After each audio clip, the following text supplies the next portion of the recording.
Hi friends, welcome back to smart Rajeshwari kitchen. ఎలా ఉన్నారు friends? అందరూ బాగున్నారా? ఈరోజు మన ఇంటి వీడియో చూడండి. బిస్కెట్లు అండి.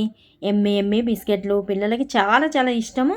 అలాగే మనం కూడా టీ టైంలో తినే బిస్కెట్లు అనమాట. బయట బేకరీ నుంచి తెచ్చుకుంటాం కదా, అదే బిస్కెట్లు అండి. ఇంట్లోనే ఈజీగా టేస్టీగా చేసుకోవచ్చు. ఎలా చేశానో ఏంటనేది పూర్తిగా వీడియో చూడండి. చూసి నచ్చితే లైక్ చేయండి. కొత్త వాళ్ళైతే సబ్స్క్రైబ్ చేసుకోండి. ఇంకా వీడియోలోకి వెళ్దాం రండి. ముందుగా ఒక బౌల్ తీసుకొని అందులో అరకప్పు పంచదార అండి, పొడి చేసింది అరకప్పు పంచదార, అలాగే అరకప్పు డాల్డా అండి. ఇది డాల్డా అరకప్పు పంచదార, పొడి చేసుకునేది అరకప్పు పంచదార తీసుకుని ఇలా రెండు కలిపి వేసుకొని క్రీమీలా కలుపుకోవాలండి. మీరు ఇందులో ఆయిల్ అయినా వేసుకోవచ్చు, అలాగే నెయ్యి అయినా వేసుకోవచ్చు, లేదంటే బటర్ అయినా వేసుకోవచ్చు. మీ ఇంట్లో ఏది అందుబాటులో ఉంటే దాంతో ఈజీగా చేసేసుకోవచ్చు. చూసారు కదా, ఇలా డాల్డా మొత్తం క్రీమీలాగా అవ్వాలండి. దాంట్లో పంచదార మనం మిక్సీ పట్టుకున్నాం కదా, పౌడర్ వేసుకోవాలి. పంచదార పొడి అరకప్పు అయితే సరిపోతుందండి. వేసుకొని రెండు బాగా మిక్స్ చేసుకొని క్రీమీగా రావాలండి. నాకు ఈ మిస్కర్ తోటి కలపడం రాలేదు, ఎందుకంటే వేలోటి ప్రాబ్లం అయింది, అందుకు తిప్పడం అవ్వలేదు, గట్టిగా తిప్పడానికి అవ్వలేదు. ఇంకా నేను చేతితోటే తిప్పానండి. చేతితోటే శుభ్రం కలిపేసుకుంటే ఈజీగా ఉంటుంది. మొత్తం అంతా క్రీమీగా రావాలండి. చూసారు కదా, ఇలా నేను కలుపుతుంటే అస్సలు వీలు అవ్వలేదు, ఇంకా చేతితోటే అలా కలిపేశాను అనమాట. షుగర్ పొడి బాగా కలిసిపోయి ఇలా క్రీమీగా వస్తుంది. ఇప్పుడు ఇందులో మనం అరకప్పు డాల్డా, అరకప్పు పంచదార వేసాం కదండి పొడి, అదే కప్పుతో ఫుల్ కప్పు మైదా పిండి వేసుకోవాలండి. మైదా పిండి ప్లేస్లో గోధుమ పిండి అయినా వేసుకోవచ్చు, కానీ మైదా పిండి అయితేనే ఎక్కువగా మనం టేస్ట్గా ఉంటాయని వేసుకుంటాము. గోధుమ పిండితో కూడా ఇంకెప్పుడైనా వీడియో పెడతానండి. చూసారు కదా, కప్పు మైదా పిండి వేసుకొని అది కూడా శుభ్రంగా కలుపుకోవాలి. అలాగే కొద్దిగా ఒక పావు టీ స్పూను సాల్ట్ వేసుకోవాలండి. ఆ తీపి కొద్దిగా కంట్రోల్ చేస్తుంది.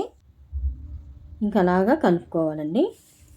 మొత్తం అంతా పిండికి పట్టేటట్టు కలుపుకొని చపాతీ ముద్దలాగా తయారవుతుందండి. చక్క ముద్దలాగా చేసుకోవాలన్నమాట. మనం ముద్దలాగా చేసేసరికి టైం పడుతుందండి. చూసారు కదా, వీడియోలో చూపించినట్టు అలా చేతితోటి పిసుకుంటూ కలుపుకోవాలి. అప్పుడే మనకి చపాతీ ముద్దలా రెడీ అవుతుంది.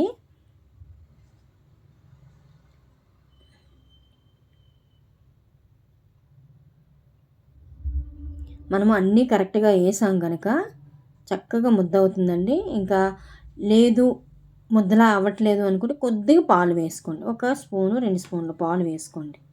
అసలు అవ్వదు, కాకపోతే డౌట్ మీద చెప్తున్నాను. ఎప్పుడు నేను ఇంతవరకు చేశాను కానీ ఎప్పుడు అలా అవ్వలేదండి. చూసారు కదా ఎంత చక్కగా వచ్చిందో. ఇప్పుడు మూత పెట్టి పక్కన పెట్టుకుందాం. తర్వాత స్టవ్ మీద ఇలా గిన్నె పెట్టుకొని మధ్యలో ఒక ప్లేట్ పెట్టుకోవాలండి. దలసరి గిన్నె, అందులో ఒక ప్లేట్ పెట్టుకొని మూత పెట్టి వేడి చేసుకుందాం. కాసేపు వేడి అవుతుంటుంది. ఈలోగా మనం ఆ ముద్ద తీసి, చూసారు కదా వీడియోలో చూపించినట్టు ఇలా అద్దుకొని, మనకి రొట్టెల కర్ర ఉంటుంది కదా, లైట్గా అలాగా పైన పామాలండి. మళ్ళీ చేత్తో చుట్టూ అంచులు కొద్దిగా దగ్గర చేసుకోవాలి. ఇంకెక్కువ పలచగా పాముకండి, దలసరి కొద్దిగా అనమాట. మనకి బిస్కెట్ సైజ్ ఎంత కావాలో అంత చూసుకొని, చూసారా చుట్టూ అంచులు అలా కలుపుకొని అంత దలసరి అయితే సరిపోతుందండి. మనకి బిస్కెట్లు ఎంత లావుగా ఉంటాయో తెలుసు కదా, అంతే దలసరిగా చేసుకోవాలి. ఏదైనా ప్లాస్టిక్ది బాటిల్ మీద మూతలు ఉంటాయి కదండి, ఆ మూతలతోటి మనకి బిస్కెట్ చిన్నది కావాలో పెద్దది కావాలో చూసుకొని ఆ షేప్ మనం కట్ చేసుకోవాలి. చూసారు కదా, స్లోగా పామాలన్నమాట. అంచుల చుట్టూ కలుపుకోండి. ఇంకా చూసారా, ఇలా కలుపుకొని చేశాను. ఇలాంటి మూతలు ఏమైనా ఉంటే మనకి బిస్కెట్ ఏ షేప్ కావాలంటే ఆ షేప్లో అనమాట. చూడండి చక్కగా వచ్చింది.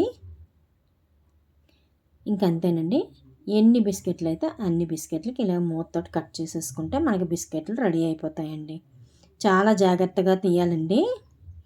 మనకి అట్లు వేసుకున్న అట్ల పుల్ల ఉంటుంది కదండి, తిరగేసుకుంటాం అట్లవేని, అలాంటి అట్ల పుల్లతోటి కింద నుంచి జాగ్రత్తగా తీస్తే మనకి బిస్కెట్ ఒక్కొక్కటి వస్తుంది. మనం ఇందులో వాటర్ కానీ ఏం వేయలేదు కదా, అందుకే చాలా స్మూత్గా ఉంటాయి. దాంతో అయితే బాగా వస్తాయి. నేనైతే చేత్తో తీసాను కానీ రాలేదు. చూసారు కదా, ఆ అట్ల పుల్ల సాయంతో అలా తీసి ఇలా ప్లేట్లో పెట్టాను. ఇప్పుడు దాని మీద కొద్దిగా పాలుతోటి వేళ్ళు కొద్దిగా తడి చేసుకుని దాని మీద ఇలా పామాలండి. నేను ఆ వీడియో ఆన్ చేయలేదు, అందుకే చూపించలేకపోయాను. పామితే చక్కగా చూసారా, మనం ఇలా పెట్టుకొని ఒక పావు గంట వదిలేయాలండి. మీడియంలో ముందుంచి ఒక 2-3 నిమిషాలు మీడియంలో ఉంచి తర్వాత సిమ్లో పెట్టేయండి. ఇంకా మనకి బిస్కెట్లు చూడండి ఎంత చక్కగా రెడీ అయిపోయాయో. పైన పాలు వేయడం వల్ల కలర్ మారింది, బ్రౌన్ కలర్లో వచ్చింది చూసారా, కలర్ఫుల్గా వస్తాయండి. అంతే ఫ్రెండ్స్, మధ్య మధ్యన చూసుకోండి, లేదంటే అడుగు మాడిపోతుంటాయి. అంతేనండి, చూడండి ఎంత ఈజీగా వచ్చేసాయో. మన బేకరీలో చేసుకునేటట్టు ఓవెన్ లేకుండా ఈజీగా రెడీ చేసుకున్నాం. ఇలా చేసాం పిల్లలకి ఈవినింగ్ కానీ మార్నింగ్ బ్రేక్ఫాస్టింగ్ కానీ, అలాగే మనం టీ టైంలోని టీ తాగుతాం కదా, అప్పుడు కానీ పెట్టుకొని తింటే సూపర్గా ఉంటాయి. చూడండి ఎంత అందంగా ఉన్నాయో, చక్కగా రెడీ అయిపోయండి. అన్నీ ఇంక ఇలాగే చేసుకోవాలి. అంతే ఫ్రెండ్స్, చూడండి ఎంత ఈజీగా అయిపోయి ఎంత అందంగా ఉన్నాయి. ఇంకా ఇవి మనం ఎన్ని కావాలంటే అన్ని చేసుకొని ఒక ప్లాస్టిక్ బాక్స్ కానీ గాజు బౌల్లో కానీ స్టోర్ చేసుకుంటే ఎన్ని రోజులైనా నిల్వ ఉంటాయండి. చూసారా, బయట బేకరీ తెచ్చుకునేటట్టే ఉన్నాయి కదా. అంతే ఫ్రెండ్స్, ఎంత ఈజీగా అయిపోయి చూడండి. మీకు ఈ వీడియో నచ్చిందా? నచ్చితే లైక్ చేసి, షేర్ చేసి, సబ్స్క్రైబ్ చేయండి. మీరు చేసుకొని మీకు ఎలా వచ్చిందో కామెంట్ ద్వారా కామెంట్ చేయండి. మళ్ళీ మంచి వీడియోతో వస్తా friends. Thank you for watching. Bye friends. తప్పనిసరి చేసుకుంటే పిల్లలకి బాగా నచ్చుతాయండి. Bye bye.